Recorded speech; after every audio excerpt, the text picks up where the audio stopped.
ओम श्री परमात्मा नमः। मैं प्रोफेसर हरि हृदय अवस्थी अपने परम पूज्य गुरु जी प्रातः स्मरणीय वेद मूर्ति तपोनिष्ठ गीता उपनिषद पुराण धर्मशास्त्र और सांख्य शास्त्र के विशेषज्ञ प्रोफेसर पंडित भगवत शरण शुक्ल जी के साथ में आप सभी का Awasthi Ayurveda anatomy yoga and spirituality channel पर हार्दिक स्वागत करता हूँ। गुरु जी हम लोग को सांख्य कारिका पर उपदेश कर रहे हैं। 12वीं कारिका चल रही है और त्रिगुण के विषय में चर्चा चल रही है। तो त्रिगुण को गुरु जी हम लोग को सरल शब्दों में समझा रहे हैं जो इस कारिका में वर्णित है। तो हम लोग चलते हैं समझने के लिए गुरु जी की ओर।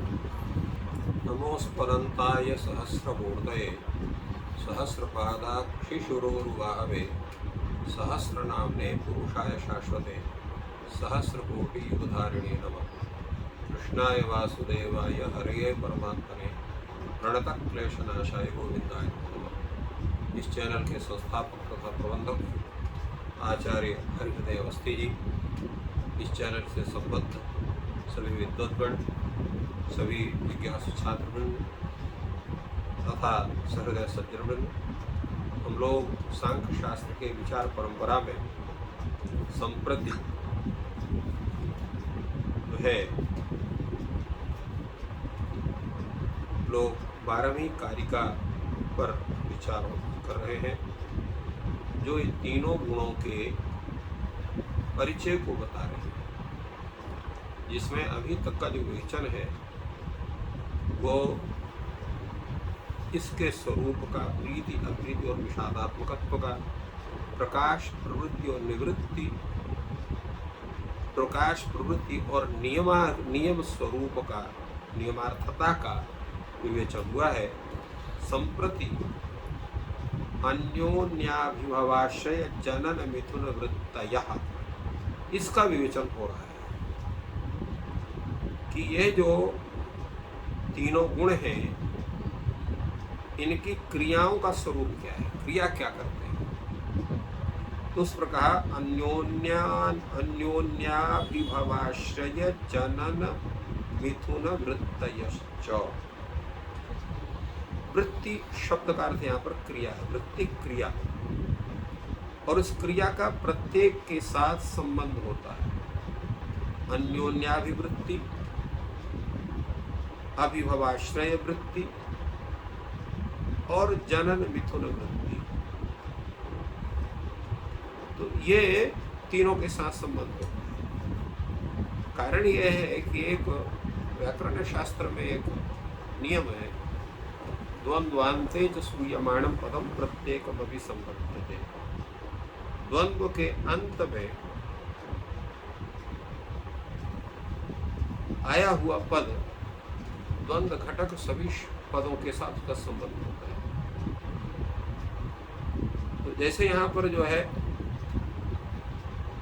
अन्योन्याभिभवश्च आश्रयश्च जनन मिथुने च इति अन्योन्याभिभव भवाश्रय जनन मिथुनानि तेषां वृत्तयः इति अन्योन्याभिभवाश्रय जनन मिथुन वृत्तयः। तो यह वृत्ति शब्द है, ये द्वंद्व जो अन्योन्याभिभवाश्रय जनन मिथुन है उसके अंत में पड़ा है, इसलिए इसका प्रत्येक के साथ संबंध होगा। अन्योन्याभिभवा वृत्ति, आश्रय वृत्ति और जनन मिथुन वृत्ति, इस तरह से इसका स्वरूप होगा, अर्थ इसका होगा।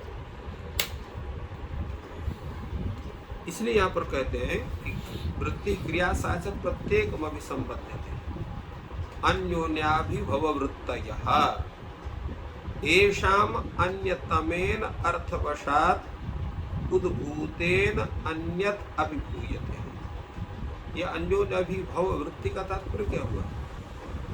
तो येषाम् अन्यतमेन, इनमें जो अन्यतम है उसका अन्यतमेन के द्वारा, अन्यतम के द्वारा अर्थ के कारण, अर्थवशात उद्भूतेन, जो उद्भूत है उसके द्वारा अन्य जो है, जो अनुद्भूत है उसका अभिभवन होता है, अर्थात उसको वो अभिभूत होता है, अर्थात उससे वो प्रभावित होता है, उससे वो दबता है, या उससे जो है वो आक्रांत होता है।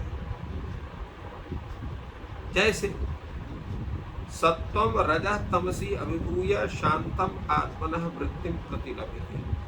जैसे सत्व गुण है, वो क्या करेगा, जब सत्व गुण बढ़ेगा तो रज को और तम को दोनों को दबाएगा, तो उस समय आपके स्वरूप क्या होगा, शांताम आत्मनो वृत्तिम प्रतिलभते। तो उस समय आप क्या करते हैं, जिस समय आपका सत्व गुण बढ़ा रहता है तो आपकी शांत आत्मवृत्ति आपको प्राप्त होती है।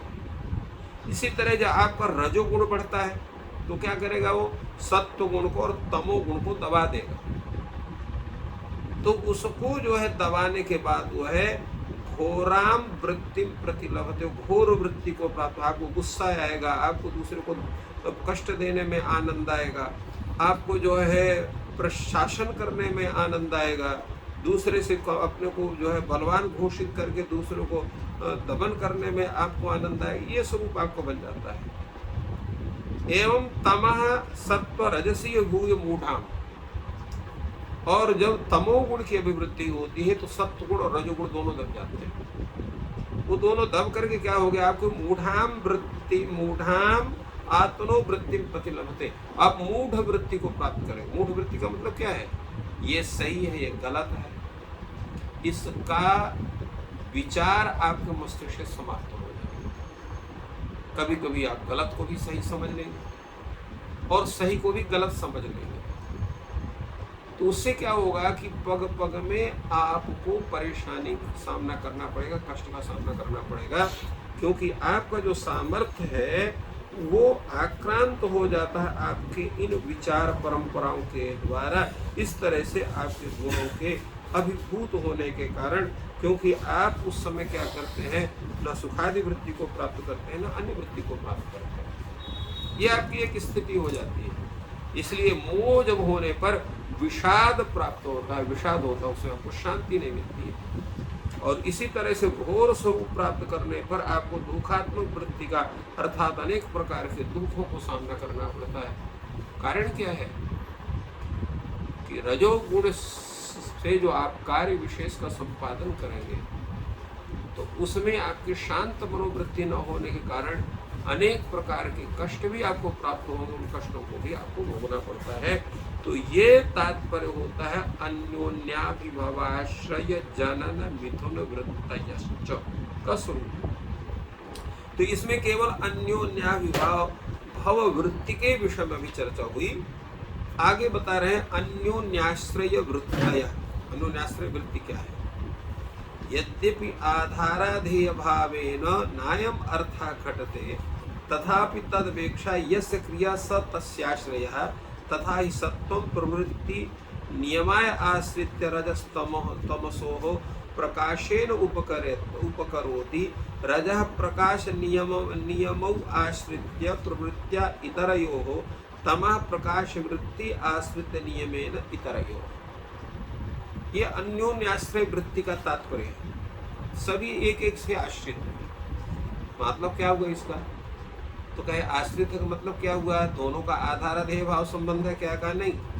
यद्यपि आधाराधेय भावेन न अयम अर्थः घटते, यह अर्थ आधार आधेय भाव से नहीं है, ये इसका आधार, ये इसका आधेय, ऐसा नहीं है।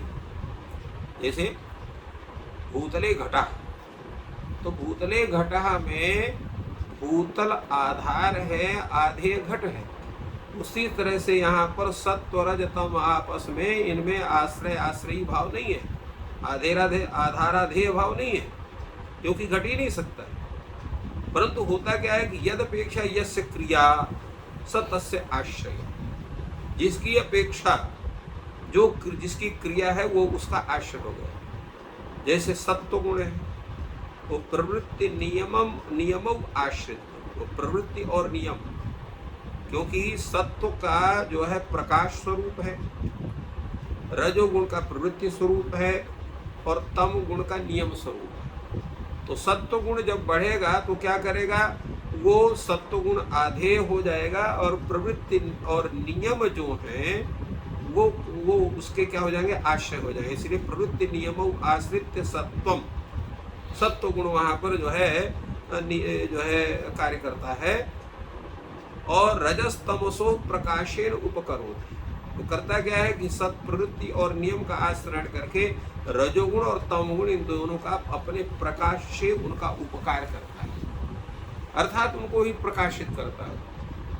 और प्रकाश करेगा तो क्या होगा, वो भी अपने स्वरूप को कहीं न कहीं पर वो स्थापित अपने गुण को करेंगे। इसी प्रकार जो रजोगुण है, तो रजोगुण है वो जो सत्वगुण और जो है तमोगुण की जो प्रवृत्ति है, प्रकाश और नियम, उन प्रकाश और नियमों का आश्रय करके प्रवृत्ति से वो सत्वगुण और तमोगुण को प्रभावित करता है, उनका उपकार करता है।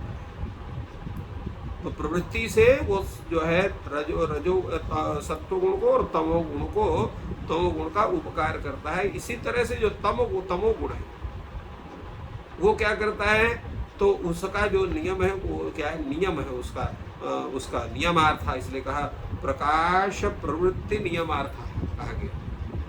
तो जो तमोगुण है जब वो प्रवृत्त होता है, तो सत्वगुण और रजोगुण के जो अर्थ है प्रकाश और प्रवृत्ति, उनका आश्रय करके अपने जो नियम उसका अर्थ है उसके द्वारा वह सत्वगुण और रजोगुण का उपकार करता है। ये इनकी स्थिति बनती है। ये इनका मतलब इस तरह से अन्योन्याश्रय वृत्ति इनकी बनती है। अब इसमें जो बताया गया था, जैसे हमने अभी पहले बताया, अन्योन्याभिभवाश्रय जनन मिथुन वृत्तय, तो जैसे वृत्ति शब्द प्रत्येक के साथ संबद्ध होता है, उसी प्रकार अन्योन्य शब्द भी सभी के साथ होता है। तो अन्योन्य अभिभव वृत्ति, अन्योन्य आश्रय वृत्ति, अन्योन्य जनन मिथुन वृत्ति, ये तीनों के अर्थ हो गए। क्योंकि ये पहले छूट गया था इसलिए बतलाना जरूरी है। अन्योन्य शब्द का भी अभिभव, आश्रय और जनन मिथुन से अन्वय होगा, और वृत्ति का भी होगा कि द्वंद्वादो द्वंद्व मध्य द्वंद्वान्त्य श्रियमाणम पदम प्रत्येक में संबद्ध थे। तो इसलिए यहाँ पर जो द्वंद्व समास होता, अभिभवश्च आश्रय से जनन मिथुने च इति अभिभवाश्रय जनन मिथुनानि तेषां वृत्तयः है इति। तो अब इसमें और इसके बाद जो है अन्योन्याश्च अभिभवाश्रय जनन मिथुनानि इति अन्योन्याश्रय अभिभवाश्रय जनन मिथुनानि तेषां वृत्तयः इति अन्योन्याभिभाश्रय जनन मिथुन वृत्तयः। तो अन्योन्य शब्द द्वंद्व के आदि में है, वृत्ति शब्द द्वंद्व के अंत में है, दोनों का संबंध होगा। तो अन्योन्याभिवृत्तयः, अन्योन्याश्रय वृत्तयः, अन्योन्य जनन मिथुन वृत्तयः, इस तरह से इनका स्वरूप होगा, जिसमें कि अन्योन्याभिभव वृत्ति का विचार हो गया, अन्योन्याश्रय वृत्ति का विचार होगा, संप्रति अन्योन्य जनन वृत्ति का विचार होगा। अन्यतमः अन्यतमं जनन, अन्यतम जो है अन्यतम को उत्पन्न करता है। तो कहते हैं ये जनन का मतलब क्या होता है, तो जननम च गुणानाम सदृश रूपः परिणामः। जनन का तात्पर्य होता है गुणों का अपने सदृश रूप में परिणाम आना। तो ये परिणाम को उत्पन्न करना ही सदृश रूप परिणाम, सदृश रूप सदृश परिणाम रूप परिणाम उत्पन्न करना। तो परिणाम सदृश रूप परिणाम उत्पादनम इत्यर्थः। तो जननं च गुणानां सदृश रूप परिणाम उत्पादनम च जननम कथ्यते, वही जनन है। क्योंकि हम जब उत्पन्न करते हैं, जैसे पुत्र उत्पन्न होता है तो आत्मा वही पुत्रो जायते, तो आत्म सदृश होता है, अपने स्वरूप को गुण को लेकर के वो उत्पन्न होता है। इसलिए गुणानाम सदृश जो सादृश्य जो भी होगा, यद किंचित धर्मेणी होता है, वो पूरा 100% सादृश्य किसी का हो ही नहीं सकता है। यद किंचित धर्मेण ही सादृश्य होता है, इसलिए सदृश रूपा कहा, तद रूपा नहीं कहा। जननम च गुणानाम तद रूपा परिणाम ऐसा नहीं कहा, जननम च गुणानाम सदृश रूपा परिणाम। सदृश रूप का तात्पर्य होता है यद किंचित धर्मेण सादृश्य होगा, शेष धर्म से वो वही जो है उसका वैरूप्य होगा। तो सदृश रूपा परिणाम, सदृश रूपा परिणाम उत्पन्नत्वम या उत्पादनम इत्यादि। ये जनन का अर्थ है गुणों का परिणाम, और वह भी जो है कब होता है, वह स्वरूप परिणाम या प्रकृति रूपी परिणाम वह भी जो होता है। इसलिए परिणाम ना तो किसी के हेतु से उत्पन्न माना जाता है, क्योंकि जो सत्तादि गुण का परिणाम उत्पन्न करते हैं वे उस सदिश परिणाम से भिन्न नहीं होते हैं। अतएव न हेतु मत, ये हेतु नहीं है। क्यों? तत्वांतर से हेतु अभाव, अन्य तत्व के उत्पादन में कोई भी हेतु नहीं होता है। तो कहते भाई ऐसा है, फिर अगर ऐसी बात है तो फिर इसको अनित्य होना चाहिए। कहे नापि अनित्यत्व, ये अनित्य भी नहीं। क्यों?